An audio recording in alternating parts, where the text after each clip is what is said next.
우리 앞뒤 좌우를 한번 인사하실까요? 그리스도의 십자가를 묵상하는 한 주가 됩시다.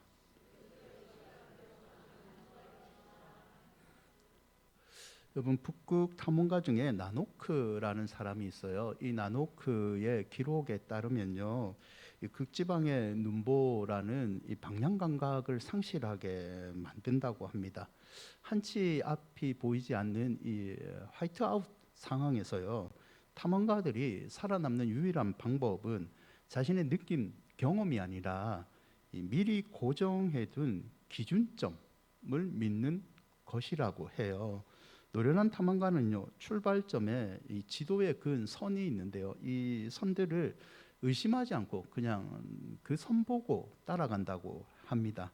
내 눈앞에 낭떠러지가 보이고 눈보라가 쳐도 지도에 그려진 방향대로 발을 디디어야지 살 수 있고 탐험을 할 수 있는 거죠. 여러분, 본문에 예수님이 그러한데요, 예수님은 지금 우리가 알고 있는 고난을 직접적으로 체험하는 시점에 이르셨습니다. 눈앞에는요, 이 유다의 배신이라는 눈보라가 몰아치고 골고다라는 낭떠러지가 있죠. 그러나 주님은 이 고난의 순간에 흔들리지 않으십니다. 왜일까요? 하나님의 아들이라는 이유가 있지만, 저와 여러분이 오늘 접하는 본문에는 마가복음 14장 21절을 보면요, 인자는 자기에 대하여 기록한 대로 갔거니와 라는 말씀이 있습니다. 주께서도 인간으로 이 땅에 오셨잖아요. 인간이 짊어지는 모든 문제를 감당하기 힘드시지만 인생의 방향을 이 기록된 대로, 기록된 말씀에 고정시켰기 때문에 이를 감당할 수 있었다는 거죠. 본문은요, 매우 긴박한 상황으로 시작이 됩니다. 마가복음 14장 12절을 보시면요, 무교절 첫날 6월절 양 잡는 날이 돼서 제자들은 같이 식사를 해야 되는데 식사 준비를 어떻게 해야 될까요? 라고 예수님께 질문을 합니다. 그때 예수님은 마치 미리 지도를 그리듯이 구체적인 준비 지시사항을 내리시는데요, 13절과 15절에 보면 제자 2명에게 성내로 들어가라, 그러면 물뚱이를 가지고 가는 사람을 만나게 되는데 그 사람을 따라가면 우리가 먹을 식사의 준비를 그 사람이 해줄 거다라고 얘기를 하시죠. 마가복음 14장 13절을 쉬운 성경으로 보면요, 개역개정에서 이르시다라고 번역한 것을 쉬운 성경은 말씀하셨습니다 라고 번역을 합니다. 즉 예수님이 하신 행동은 말씀하신 대로 이루어지는 하나님의 치밀한 계획이었음을 알 수 있는 부분이죠. 여러분, 당시의 물동이는요, 주로 유대사에도 여인들이 지고 갑니다. 그런데 남자가 물동이를 지고 가는 것은 매우 눈에 띄는 표적이죠. 제자들로 하여금 성내에 들어가서 물동이를 가지고 가는 사람을 만나라. 이 남자는 원어적으로 보면 사람은 남자입니다. 눈에 확 띄겠죠. 예수님의 준비하심이 얼마나 세밀한지를 알 수 있는 부분이죠. 여러분, 예수님은요, 즉흥적으로 일하시는 분은 아니십니다. 6월절은요, 여러분이 알다시피 이스라엘이 애굽에서 종살이에서 해방된 날이죠. 위대한 구원의 날을 기념하는 자리를 준비하면서 예수님은 이제 인류를 이 죄의 종살이에서 해방시킬 진짜 6월절, 창세전부터 준비되어 있던 그 6월절을 실행을 하십니다. 우리의 삶 가운데도 우연처럼 느껴지는 것들이 있을 수 있습니다. 하지만 성도인 우리의 삶에는요, 여러분, 우연은 없습니다.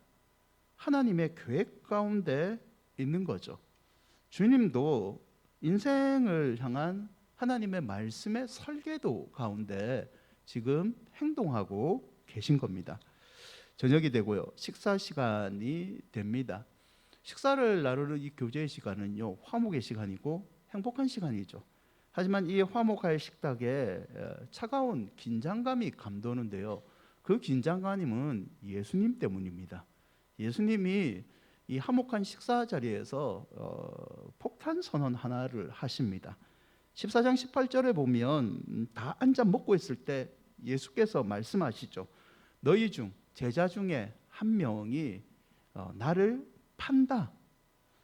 함께 동고동락에 있던 제자 중에 한 명이 나를 배신한다, 나를 팔아버린다라는 충격적인 말을 하십니다.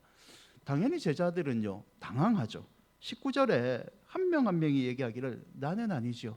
주님, 나는 절대 안 팝니다. 나를 두고 하신 말씀이 아니지요 라고 당황하면서 자신은 아니라고 변명을 합니다. 이어서 예수님이요 당황한 제자들에게 20절에 보시면 다시 한마디를 하십니다. 나와 함께 그릇에 손을 넣는 자, 그 자가 나를 판 자다라고 말씀하시죠. 우리는 뭐 성경의 결과를 알고 있으니까요 이 사람이 가룟 유다라는 걸 압니다. 하지만 주께서는요 이 말씀을 나와 함께 그릇에 손을 넣는 자라는 말씀을 하실 때는 유다 네가 나쁜 놈이다 정죄하시는 것이 아니라 가룟 유다에게 남들은 알지 못하지만 너는 알고 있지 않느냐, 유다야 마지막으로 내가 기회 주니까 회개해라 라는 말씀이었죠. 21절에요 그리고 나서 인자는 자기에 대하여 기록된 대로 가거니와 라는 말씀이 이어집니다. 여러분, 유다의 배신을 알고 있었던 예수님, 이때 예수님의 마음을 한번 생각해 볼 필요가 있습니다. 배신이라는 것은요 예수님에게도 고통스러운 일입니다. 하지만 주님은 배신마저 21절의 말씀에 근거하면 기록된 하나님의 말씀의 성취로 힘들지만 받아들이고 계십니다. 인간의 악함조차 하나님의 선함을 위한 도구로 사용될 수 있다는 것을 주께서는 감당하고 계시죠. 여러분, 인간의 가장 추악한 배신을 하나님은요 예수 그리스도의 순종을 통해서 십자가라는 하나님의 은혜로 바꾸어 주십니다. 오늘날 우리에게 혹여나 주께서 느끼시는 이 배신의 감정이 있지는 않습니까? 믿었던 사람들에게 상처를 받아 본 적이 있을 거예요. 뭐 저도 있고 여러분도 있죠. 그 믿었던 사람이, 배신하는 사람이 내 가족이면, 내가 함께 수년 동안 믿음 생활을 했던 내 이 공동체에, 교회 공동체의 식구면 그 아픔은 감당할 수 없습니다. 진짜 사람들이 보기 싫죠. 그러나 성도인 우리는요 이 배신의 감정으로서 감정이 무너지고 죽을 것 같다는 것으로 끝나면 안 됩니다. 성도는 예수님처럼 그 아픔조차 하나님의 큰 계획 아래 있다면 하나님께서 반드시 이 아픔을 선으로 바꾸어 주신다는 것을 믿어야 합니다. 14장 22절인데요 배신이 어둠이 깔린 식탁에서 주님은 영원히 잊지 못할 의식, 우리가 성만찬이라고 불리는 의식을 진행하십니다. 떡을 먼저 떼시며 축복하고 말씀하시죠. 받으라, 이것은 내 몸이다. 그리고 잔을 나눠주시며 23절과 24절에 말씀하십니다. 이 잔은 이 많은 사람을 위하여 흘리는 내 피다. 여러분, 이 잔과 떡을 나누는 장면에서요 한 번 더 생각해 보아야 될 게 있는데, 6월절 식탁에는요 6월절 식사 교제에는 원래는 어린 양의 고기가 있어야 됩니다. 사람들은 어린 양의 고기를 나누면서 하나님과 서로 화목하는 의식을 지내죠. 근데 예수님이 제자들과 지금 나누는 이 식탁에는요 양고기가 없습니다. 우리나라 말로는 떡으로 번역됐지만요 떡과 잔 외에는 없죠. 왜 이 식탁에는 양고기가 보이지 않았을까요? 그 식탁을 제공했던 사람이 양고기를 주지 않았을까요? 뭐 그런 이유도 생각해 볼 수 있지만 근원적으로는요 다른 이유 때문입니다. 요한복음 1장 29절을 통해서 우리는 알 수 있는데요 세례 요한이 예수님을 보고 했던 말 중에 보라, 세상 죄를 지고 가는 하나님의 어린 양이라고 얘기를 한 적이 있습니다. 유월절 식탁에 될 어린 양, 그 어린 양이 친히 예수님 자신이 되었던 거죠. 그래서 떡을 뗀다는 것은요 어린 양이 죽듯이 골드다지 찢기실 예수님의 살을 의미합니다. 잔을 나누다는 것은 어린 양이 피를 흘리듯이 우리 죄를 위해 남김없이 쏟아내시는 언약의 피를 상징하고 있습니다. 수천 년 전에 어린 양의 유월절 어린 양의 피가 문설주에 뿌려지면요, 이 죽음의 사자가 그냥 지나갑니다. 하나님이 보호하시는 백성이다. 죽음이 건드리지 못한다. 지나갔죠. 오늘날 예수 그리스도의 피가 우리 영혼의 문설주에 뿌려졌을 때 우리 영혼은요, 이제 심판에서 생명으로 옮겨지는 거죠. 주께서는 지금 그 의미를 우리에게 보여주고 계십니다. 주님의 몸이 저와 여러분 안에 들어오고 주님의 피가 우리의 영혼의 혈관에 흐르게 되면 주의 의로움이 저와 여러분의 의로움이 되고 주의 생명이 저와 여러분의 생명이 되는 거죠. 식사를 마친 주님은요, 제자들과 다음 행동을 하시는데요, 26절을 보시면 찬미하고 감난산으로 나아갑니다. 이 찬미했다는 부분도 주목할 필요가 있는데요, 당시 이 유대 사회에서 유월절 식사를 마치고 나서 부르는 찬송은요, 정해져 있습니다. 시편 113편에서 118편 이까지의 찬송인데요, 흔히 할렐 시편이라고 부릅니다. 할렐루야, 할렐루야가 들어간 시편이죠. 그 곡 중 마지막 곡의 시편 118편은 이런 가사가 있습니다. 118편 22절과 23절인데요. 함께 읽어볼까요? 건축자가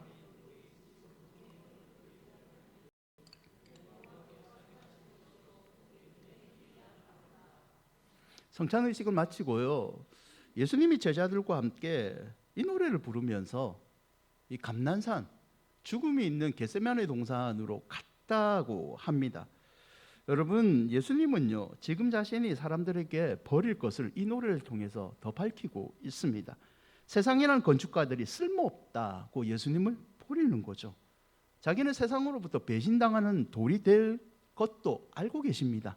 하지만 그 길 끝에 하나님이 자신을 모퉁이 돌로 세우셔서 새로운 생명과 새로운 영생을 주실 것을 알기 때문에 기록된 말씀에 고통스럽지만 순종하며 찬송을 부르며 감난산으로 나아갔던 거죠. 사랑하는 여러분, 주님은 기록대로 저와 여러분을 사랑하십니다. 그리고 말씀하신 대로 죽음에서 승리하셨습니다. 주님과 연합한 우리 역시 고난 중에도 찬송하며 말씀대로 걷는다면요, 주께서 누리셨던 그 평안을 오늘날 고통 가운데 누릴 수 있는 거죠.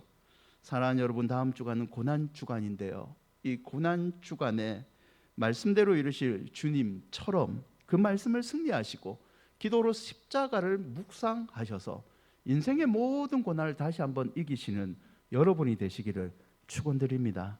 한 세 가지만 한번 적용해 보고자 하는데요, 고난 주간에 과연 성도로서 우리는 어떤 믿음의 자세를 가질까라는 걸 나눠보고자 합니다. 첫째는요, 고난 주간에 여러분 기록된 말씀 그 한 구절을 묵상하시고 붙잡는 여러분이 되시기를 바랍니다. 21절을 다시 보시면 기록된 대로 가거니와 예수님은 배신과 고통의 현장 가운데 흔들리지 않으십니다. 예수께서 흔들리지 않으셨던 이유는 성경은 말씀을 붙잡았다라고 기록하고 있죠.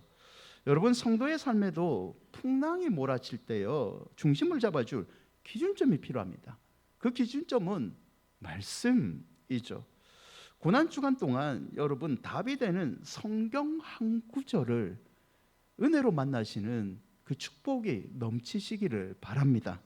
환경은 변하고 사람의 마음은 갈대 같지만 하나님의 말씀은 영원하다는 것을 잊지 마십시오. 시편 119편 105절과 107절인데요. 함께 고백해 볼까요? 주의 말씀은 내 발의 등이요 내 길의 빛이니이다. 주의 의로운 규례들을 지키기로 맹세하고 굳게 정한나이다. 나의 고난이 매우 심하오니 여호와여 주의 말씀대로 나를 살아나게. 미디어 금식을 하는 것도 좋고 육체적인 금식을 하는 것도 좋습니다. 그 전에 유다의 배신 앞에서도 주님을 지탱시켰던 그 말씀 한 구절의 은혜가 저와 여러분의 삶 가운데 다음 고난 주간에 임하기를 바랍니다. 두 번째는요, 은혜의 금 받기를 고난주간에 한번 해보십시오. 18절 14장 18절을 다시 보시면 주께서는 나와 함께 먹는 자가 나를 판다라고 얘기를 하셨죠. 함께 먹는다는 것은요, 우리나라의 식구와 같은 개념입니다. 같이 밥을 먹는 것은 영원히 너와 나는 식구이다, 한 공동체라는 뜻이죠. 주님은 유다가 배신할 것을 기록된 대로 아셨지만 여러분 성경에 보시면요, 성만찬 때 주께서 유다를 내쫓은 적이 없습니다. 유다가 나중에 자기를 하려고 나가죠. 예수님의 사랑은 조건부의 사랑이 아니라는 말입니다. 우리가 완벽해서 천국의 식탁에 우리를 부른 것이 아니라 우리가 배신할 줄 알면서도 은혜가 더 크기에 함께 떡을 떼고 잔을 나누어 주신 거죠. 로마서 5장 8절에 보면요, 우리가 아직 죄인되었을 때 그리스도께서 우리를 위하여 죽으심으로 하나님께서 우리에 대한 자기의 사랑을 확증하였다라고 바울은 기록하고 있죠. 우리가 완벽하거나 우리가 주님을 완전히 섬겼던 제자였을 때 우리 구원한 게 아니라 연약한 죄인이었을 때 조건을 보지 아니하시고 그리스도께서 하나님의 사랑을 우리에게 보여주셨다는 말씀 아니겠습니까? 여러분 창세기 50장 20절에 보면 이런 말씀이 있는데요, 당신들은 나를 해하려 하였으나 하나님은 그것을 선으로 바꾸시는 분이다 라는 표현이 있습니다. 내 인생에 뚫린 구멍들이 많은데요, 이 구멍들 때문에 내 믿음이 흔들린 순간에도 하나님께 나아가면 하나님께서 그 구멍들을 메꾸어 주시고 결국은 하나님의 은혜를 받는 그릇으로 완성해 주시는 하나님은 악을 선으로 바꾸시는 능력이 있는 완벽한 분임을 얘기하고 있는 거죠. 여러분 고난주간에요, 그리스도의 고난을 묵상하시면서 그리스도께서 겪었던 그 감정 상황들을 우리의 상황과 대비시킨다면 우리 마음 가운데도 그리스도께서 느꼈던 배신의 감정들이 있습니다. 홀로 지고 가기 때문에 겟세반에서 땀이 피로 되든 그 외로움도 저와 여러분에게 있습니다. 그러면 그 외로움과 배신 등 우리의 깨진 부분을 그냥 우리 스스로 해결하고 원망하는 것이 아니라 그 분노와 억울함과 배신감을 숨기지 말고 주님처럼 하나님 앞에 가지고 나가라는 거죠. 하나님, 저 사람 믿습니다. 저 사람 교회 다니는 사람이지만요, 난 저 사람이 너무 싫습니다. 그 배신감과 억울한 마음을, 산산조각난 마음을 하나님께 가지고 나아가면 하나님께서 그 깨진 곳에 은혜를 부어주시는 역사를 저와 여러분에게 보여주실 줄 믿습니다. 주님이 유다와 함께 그렇게 손을 넣으셨던 것처럼 우리는요, 사람이 좋아서 하니까 말씀대로 살기 위해 몸부림쳐야 되고요, 그 말씀대로 몸부림치면요 우리의 깨진 부분은 하나님께서 메꾸어 주시는 거죠. 여러분 부활하신 예수님의 몸에는요 여전히 못자국과 그리고 창자국이 있습니다. 예수님께서 그것을 지울 수 없었을까요? 충분히 새 몸으로 만들 수 있는 분이죠. 하지만 예수님은요 못자국과 창자국을 지우지 않으십니다. 그리고 그 상처를 제자들에게 그대로 보여주시죠. 상처를 통해서 나는 치유받았다. 나에겐 상처 있지만 내 깨진 부분을 하나님께서 은혜로 부어주셔서 메꿔주셨다. 어쩌면 그걸 보여주기 위함이 아니겠습니까? 갈라디아서 6장 17절인데요, 이후로는 누구든지 나를 괴롭게 하지 말라. 내가 내 몸에 예수의 흔적을 짓놓고 있노라. 내 몸에 예수의 흔적이 있으면 나를 괴롭게 하는 깨진 부분을 결국 성도인 우리는 은혜로 이길 수 있는 거죠. 여러분 고난주간에 여러분을 아프게 한 사건, 사람 때문에 무너지지 마시고 주의 은혜로 그 상처의 틈을 메꾸고 이겨내시기를 바랍니다. 하나님께서 깨진 조각들을 통해 여러분과 여러분의 자녀의 삶에 또 다른 걸작품의 은혜를 주실 줄 믿습니다. 세 번째는요, 이 고난주간에 찬송의 제사를 드리는 예배자의 삶을 회복하시기를 바랍니다. 14장 26절에 주님은 죽음의 길로 가시면서 찬미하여 가시죠. 감정적으로 통곡하는 상황이지만 이미 기록된 말씀, 내 소망을 가졌기 때문에 제자들과 함께 찬양을 부르며 이 고통의 현장으로 나아가십니다. 여러분, 고난 주간에 우리의 입술에 찬양의 은혜가 회복되기를 바랍니다. 찬송이라는 것은요, 상황이 좋아서 부르는 노래가 아니죠. 내가 버린 돌처럼 느껴지는 순간에 하나님은 나를 버린 돌이 아니라 머릿돌처럼 만드실 것을 믿는 자가 영적으로 선포하는 것, 그게 찬양이 갖고 있는 위력입니다. 예수님이 겟세마네 동산으로 향하며 찬미한 것처럼 고난의 현장에서 승리의 찬송을 부를 수 있는 특권을 가진 여러분의 특권을 잊어버리지 마시고 그 특권을 회복하시기를 바랍니다. 사도행전 16장 25절과 26절인데요. 함께 읽어볼까요? 한밤중에 바울과 실라가 기도하고 하나님을 찬송하며 제수들이 듣더라. 이에 갑자기 큰 지진이 나서 옥토가 움직이고 문이 곧 다 열리며 모든 사람의 매인 것이 다 벗어. 바울과 실라가 주의 복음을 전하다가 감옥에 갇힙니다. 그들을 도와줄 사람이 없죠. 그들에게 남은 것은요, 죽음 외에는 없습니다.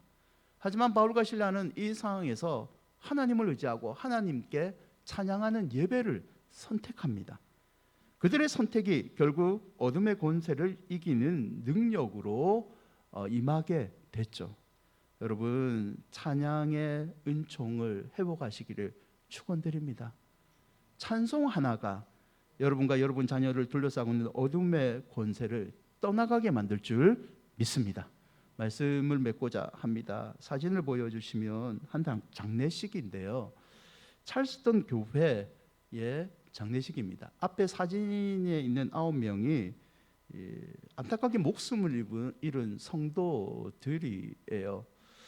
1915년 미국의 찰스턴 한 교회에서 끔찍한 총기 난사 사건이 일어납니다.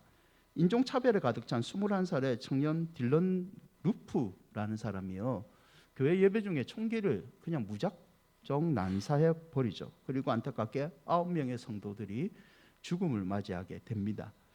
심판이 열리게 되고요, 법정에서 희생자 가족들에게 최후 발언을 할 수 있는 기회가 주어집니다. 전 세계는요, 분노에서 긴 복수를 예상합니다. 판사님, 사형을 내려주십시오. 우리의 억울함을 풀어주십시오. 이런 말을 예상하고 있었죠. 그런데 희생자 중에 한 명인 앤델레스의 딸이 울먹이는 소리로 이런 말을 합니다. 당신은 내게서 가장 소중한 것을 앗아갔습니다. 나는 다시는 어머니와 대화를 할 수는 없겠지요. 하지만 나는 당신을 용서합니다. 그리고 당신의 영혼을 위해 기도합니다. 왜냐하면 내가 믿는 성경에 그렇게 기록되어 있기 때문입니다. 유가족들은요, 감정에 따라 말하지 않습니다. 배신감과 분노가 자기들의 가슴을 찢어버리죠. 하지만 마음의 나침반인 기록된 말씀에 자기들의 모든 것을 고정합니다. 원수를 사랑하고 핍박자를 위해 기도하라. 이 기록된 말씀대로 가장 어두운 어둠의 밤을 걷고 이겨내고 있었던 거죠. 여러분, 유다의 배신이라는 날카로운 칼날이 심장이 찔렀을 때요, 우리 예수님은 보복이 아니라 성찬의 떡을 유다에게 떼어 주십니다. 예수님이 그렇게 했었던 이유는 21절에 다시 한번 보시면 감정에 휘둘리지 않고 기록된 말씀을 붙잡고 그 말씀의 사명을 완수하기 위해서이죠. 다음 주간은 고난 주간입니다. 여러분의 인생의 설계도는 지금 무엇에 근거하고 계십니까? 나를 아프게 하는 사람의 말입니까?